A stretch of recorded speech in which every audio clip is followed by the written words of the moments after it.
نحمده ونصلي على رسوله الكريم أما بعد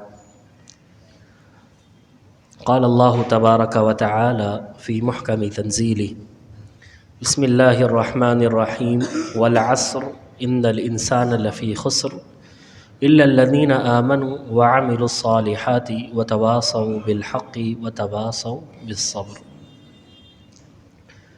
تمام تعریفات، تسبیحات، تمجیدات اور کل ستائج اللہ وحدہ لا شریک لہ کے لیے ہیں۔ عمل صالح سے متعلق ہماری گفتگو چل رہی تھی، اور پھر عمل صالح میں بھی وہ اعمال جن کے کرنے پر فرشتے نازل ہوتے ہیں، فرشتے اترتے ہیں۔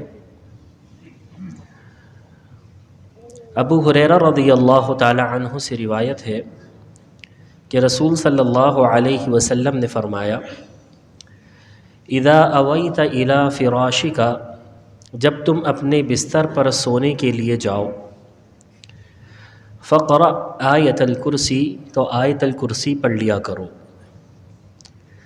لن یزال معک من اللہ حافظ، تو اللہ تعالیٰ تمہاری حفاظت کے لیے ایک فرشتہ مقرر فرما دے گا۔ ولا یقربک شیطان، اور تمہارے پاس شیطان نہیں آ سکے گا۔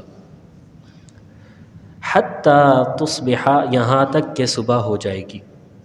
تو گویا کہ آیت الکرسی پڑھنے کا یہ فائدہ ہے سوتے ہوئے کہ ایک فرشتہ مقرر ہو جاتا ہے جو سونے والے کی حفاظت کرتا رہتا ہے، اور صبح تک وہ اس کی حفاظت کرتا ہے اور شیطان کو اس کے قریب نہیں آنے دیتا۔ تو یہ ایک عمل ہے، عمل صالح ہے، اچھا عمل ہے، اور اس کی فضیلت یہ بتائی جا رہی ہے کہ فرشتہ مقرر ہو جائے گا۔ تو یہ ان فضائل میں سے ہے جسے ہم فضائل اعمال بھی کہتے ہیں، کہ وہ اعمال جن کی اپنی ایک الگ فضیلت بھی ہے اور فائدہ بھی ہے۔ اسی طرح فجر اور عصر کی باجماعت نماز ادا کرنے والوں پر فرشتوں کا نزول ہوتا ہے۔ جو لوگ فجر کی نماز باجماعت پڑھتے ہیں ان پر بھی فرشتوں کا نزول ہوتا ہے، اور جو لوگ عصر کی نماز باجماعت ادا کرتے ہیں ان پر بھی فرشتوں کا نزول ہوتا ہے۔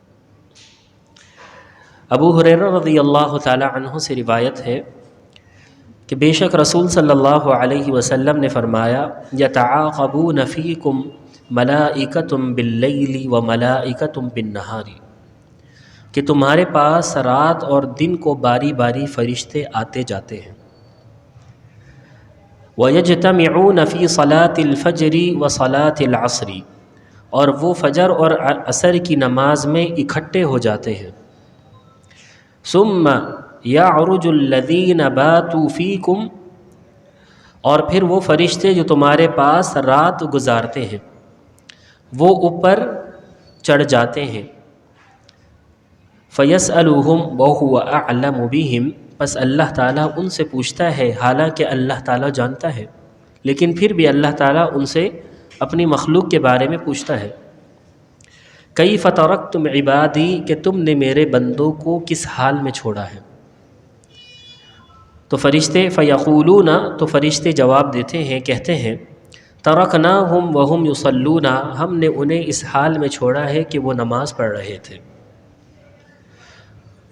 وَأَتَيْنَاهُمْ وَهُمْ يُصَلُّونَ، اور ہم نے انہیں اس حال میں پایا کہ وہ نماز ہی پڑھ رہے تھے، کیونکہ جو فرشتے فجر میں آئے ہیں وہ عصر میں واپس جائیں گے، جو عصر میں آئے ہیں وہ فجر میں واپس چلے جائیں گے۔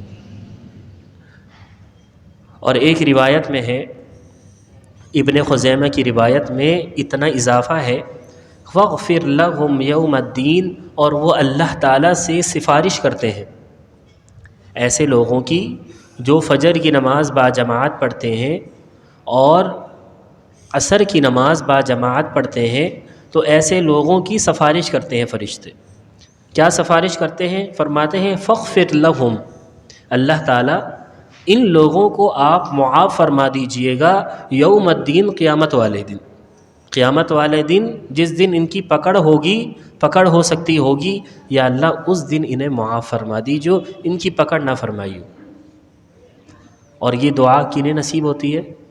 جو فجر کی نماز باجماعت ادا کرتے ہیں اور عصر کی نماز باجماعت ادا کرتے ہیں۔ تو یہ وہ چند اعمال تھے جن کی بدولت، جن کی وجہ سے فرشتے نازل ہوتے ہیں اور فرشتوں کی دعائیں نصیب ہوتی ہیں۔ انشاءاللہ اگلے ہفتے مزید ایسے اعمال آپ کے سامنے پیش کیے جائیں گے جن کی وجہ سے فرشتے نازل ہوتے ہیں اور فرشتوں کی دعائیں نصیب ہوتی ہیں۔